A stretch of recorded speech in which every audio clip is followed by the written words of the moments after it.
Bom, nós vamos abordar agora os principais desafios, os temas cruciais para a saúde pública na região das Américas. Um primeiro desafio que eu queria chamar a atenção é que, com a transição demográfica, nós estamos aumentando a expectativa de vida. Né? De 1990, que tínhamos de 69,2 anos, nós crescemos até 2018 para 75,9. Essa é uma boa notícia. A má notícia é que a expectativa de vida saudável também cresceu, de 60,5 para 66,2, mas a diferença entre a expectativa de vida saudável e a expectativa de vida aumentou. Ou seja, essa diferença era de 8,7 anos em 1990 e aumentou para 9,7 anos em 2018. Isso é um risco porque nós estamos produzindo uma população mais velha, e uma população mais velha que depende muito de cuidados de saúde porque não estamos, provavelmente, controlando da maneira adequada doenças crônicas, o que pode gerar um aumento importante de necessidade de fisioterapia, de cuidados continuados durante esse período da vida. Aqui é uma outra maneira de ver esse mesmo problema. Nós temos aí perto de 6 milhões e 900 mil mortes que ocorrem por ano na região das Américas. 81% dessas mortes se relacionam com as doenças crônicas não transmissíveis. Mas o problema é que desses 2 milhões e 157 mil mortes por doenças crônicas não transmissíveis, 39% acontecem antes dos 70 anos, o que demonstra que nós temos uma elevada mortalidade precoce na nossa região por doenças crônicas não transmissíveis. A explicação para esse número de mortes prematuras e para nós estarmos gerando tantos idosos que não têm uma vida saudável se encontra em, por exemplo, uma explicação nesse gráfico. Quando nós olhamos, aqui nós temos para vários países das Américas, a primeira faixa são as pessoas que têm alguma doença crônica, depois os que sabem que têm a doença crônica, depois os que estão sob tratamento e, por último, os que estão sob tratamento e controlados. E vejam como é diferente, né? Enquanto que no Canadá, praticamente 65% das pessoas que têm doenças crônicas sabem, foram detectadas, estão tomando medicamento, estão controladas. Quando nós olhamos Trinidad e Tobago e Bolívia, por exemplo, isso chega só a 25%. Tanto porque a atenção primária não consegue detectar os casos detectados não conseguem aderir ao tratamento, às vezes por dificuldade de acesso a medicamento, e muitas vezes o manejo clínico não é feito de maneira adequada e uma percentagem dos que estão sob tratamento não conseguem alcançar o controle da sua doença. Principalmente aí nós temos hipertensão e diabetes. Aqui nós temos um outro problema importante, né? Nós estávamos falando sobre o presente, e aqui a gente vai falar sobre o futuro. Nós temos um crescimento importante da obesidade entre adolescentes e jovens na região. Quando nós olhamos os dados entre 75 e 2015, a prevalência de sobrepeso e obesidade cresceu 3 vezes na região das Américas, e nós temos na região das Américas o dobro da prevalência global para sobrepeso e obesidade.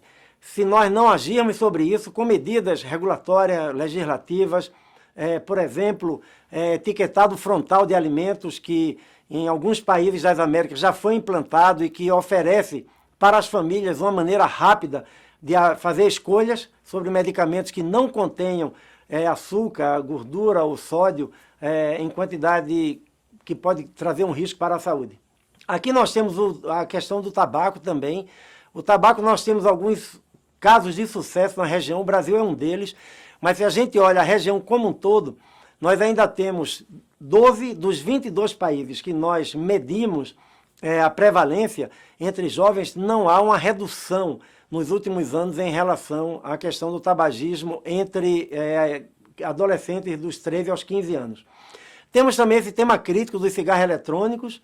No Brasil não é permitido, mas muitas vezes os jovens têm acesso por vias não convencionais, não legais. E nós tivemos aqui nos Estados Unidos aquele caso, mais de 805 casos bem estudados com lesões graves nos pulmões devido a esses novos cigarros eletrônicos que têm um charme de ser eletrônico, de ter uma onda de tecnologia e com isso captar a atenção dos jovens. Aqui nós temos o HIV, né, a cascata de tratamento para a nossa região da América Latina e Caribe, né? Canadá e Estados Unidos têm um dado melhor do que a América Latina e Caribe. Mas o que chama a atenção aqui é de que 79% das pessoas que têm o HIV sabem que têm. Ou seja, é muito desafiante saber que 20% das pessoas que têm ainda não sabem que têm. Então, estratégias para aumentar o acesso aos testes é fundamental. Enquanto a gente não tiver atenção primária da saúde com capacidade de recomendar e de fazer testes para HIV, provavelmente a gente não vai alcançar os 95% que seriam indicados ou acima disso para que o controle seja mais efetivo.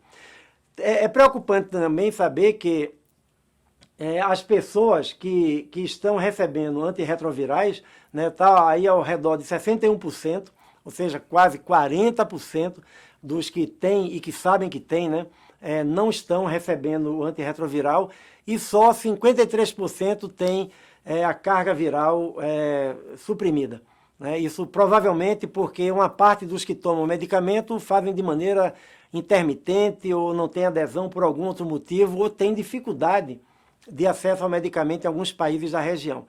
Ora, se nós tivéssemos, como é a meta, quase todas as pessoas que sabem que têm HIV, conhecendo a sua condição, sob antirretrovirais e com a carga viral suprimida, nós poderíamos pensar numa redução muito rápida da transmissão do HIV. Mas para isso os países têm que adotar estratégias específicas para atingir principalmente populações vulneráveis.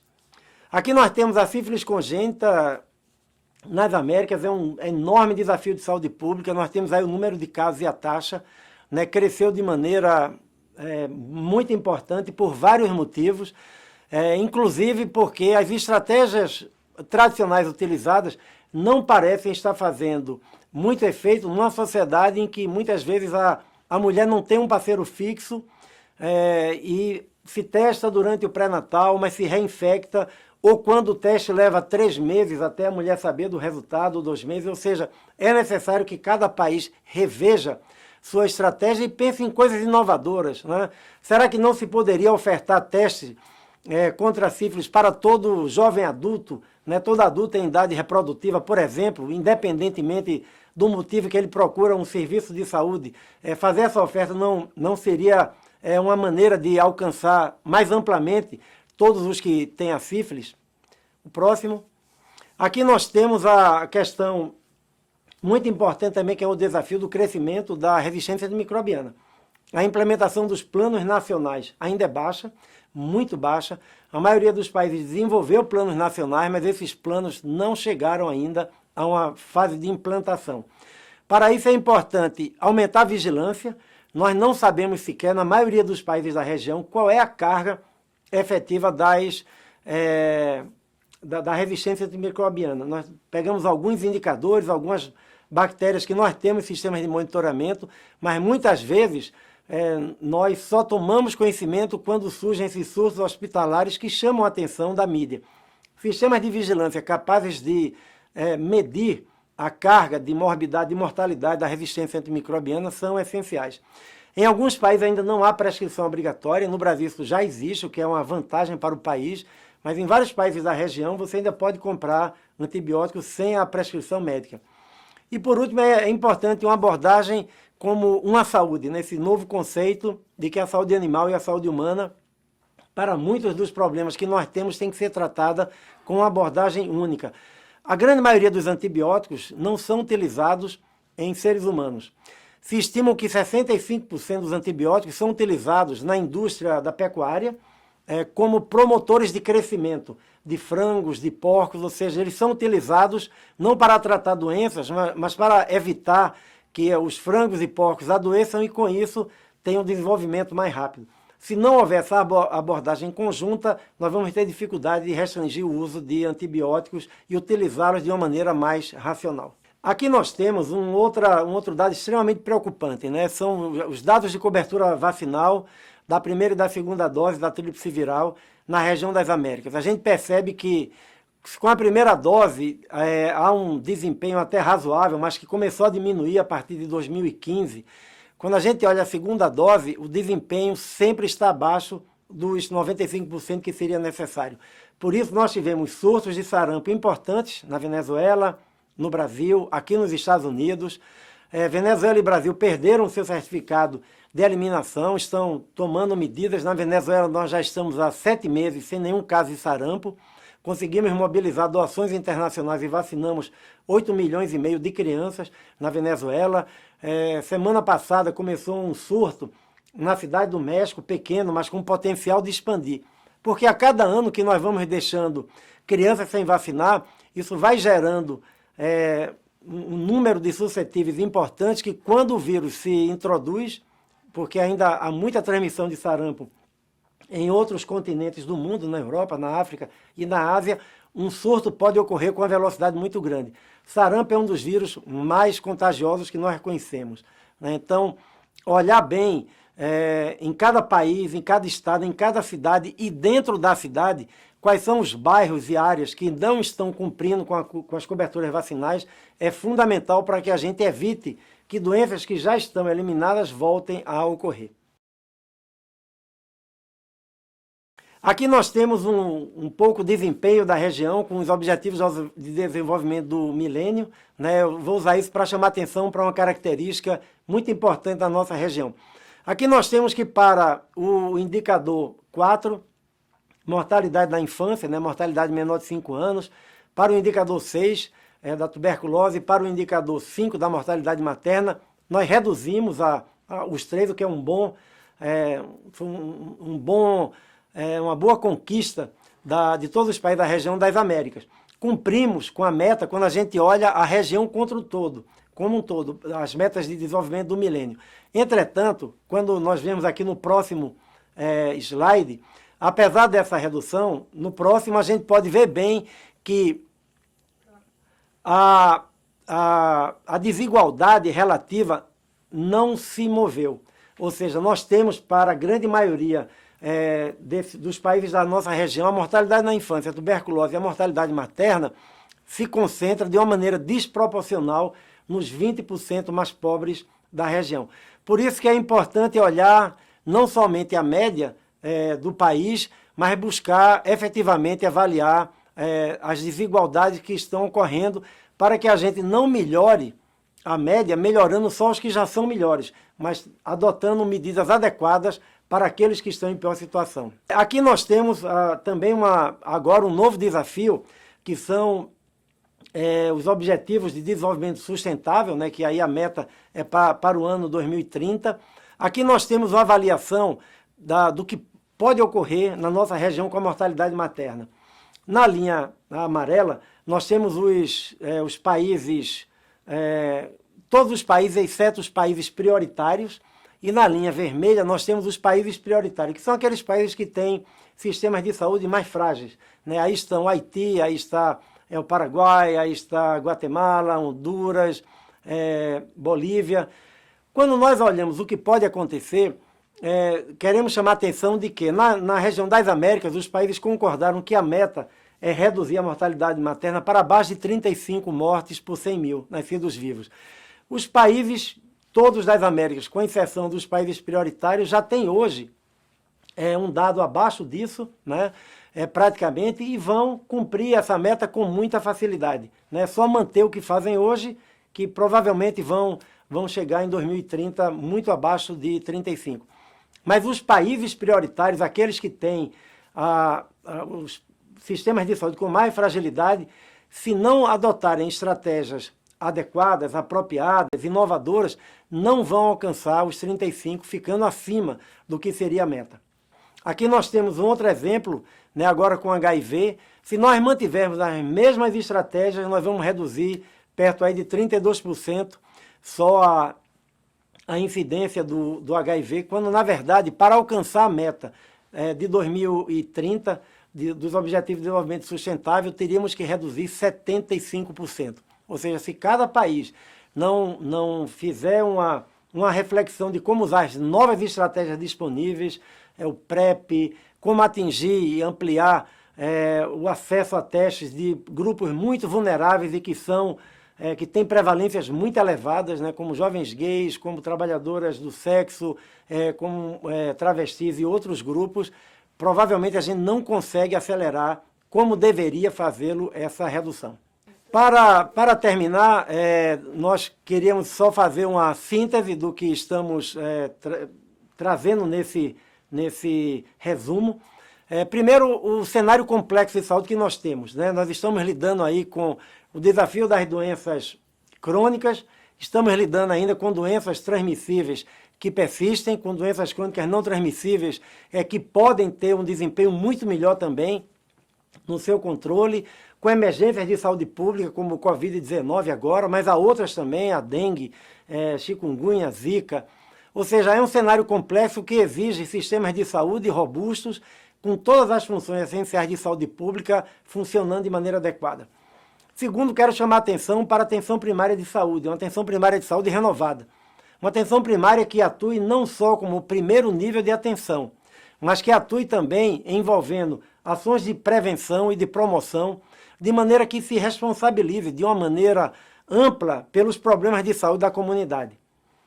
Nossa atenção primária de saúde no Brasil, em toda a América Latina, foi muito influenciada sempre pela saúde materna e infantil. Essa atenção primária dos dias de hoje tem que se renovar.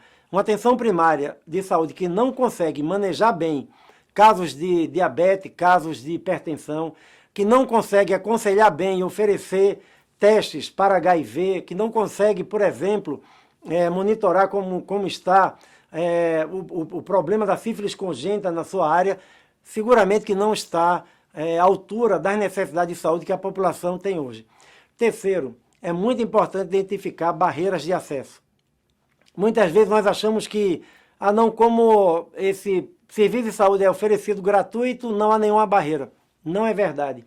Tuberculose e hanseníase, em alguns lugares do Brasil, ainda são tratados como se fossem doenças raras. Há um centro especializado e todos os casos são drenados para aqueles centros. De novo, em algumas áreas de alta prevalência de hanseníase, não ter as equipes de atenção primária, as equipes de saúde da família capacitadas para fazer diagnóstico e manejar o tratamento da hanseníase é uma barreira, porque para uma família pobre ter que ir até um centro como esse custa o dinheiro do transporte, a perda da renda daquele dia. A mesma coisa, vacina. Abrir os postos de vacina só em horário comercial, de segunda a sexta-feira, é uma barreira. Metade das famílias pobres do Brasil e dos países da América Latina só tem um adulto que tem renda, geralmente é uma mulher. Nos dias de hoje, como a gente ampliou o número de vacinas do calendário, essa mãe teria que levar o filho 10 ou 12 dias a uma sala de vacinação. Isso se tudo correr bem. Se o posto tiver com vacina naquele dia, se tiver tudo funcionando. Isso é uma barreira também, ou seja, há que se avaliar como fazer de uma maneira diferente. Olhar bem quem são os que ficam para trás. Por que essas pessoas não estão conseguindo ter acesso? Quais são as estratégias que eu posso alcançá-la? Enfim, em saúde pública nós temos que ter estratégias bem baseadas em evidência, mas temos que ter monitoramento, vigilância, muito bem alerta, providenciando os dados necessários para que essas estratégias possam ser adaptadas e atuar com inovação. Eu lembro bem quando, no Ministério da Saúde, com apoio, inclusive de Pernambuco, do Estado de Pernambuco, do município, nós implantamos aquela ação de fazer a detecção nas escolas, a detecção da hanseníase nas escolas, utilizando os professores, inclusive, para a primeira triagem. Alguns centros muito especializados ficaram preocupados com isso. Ora, continuar a fazer como estávamos antes significava condenar essas crianças e suas famílias a anos mais de transmissão de hanseníase.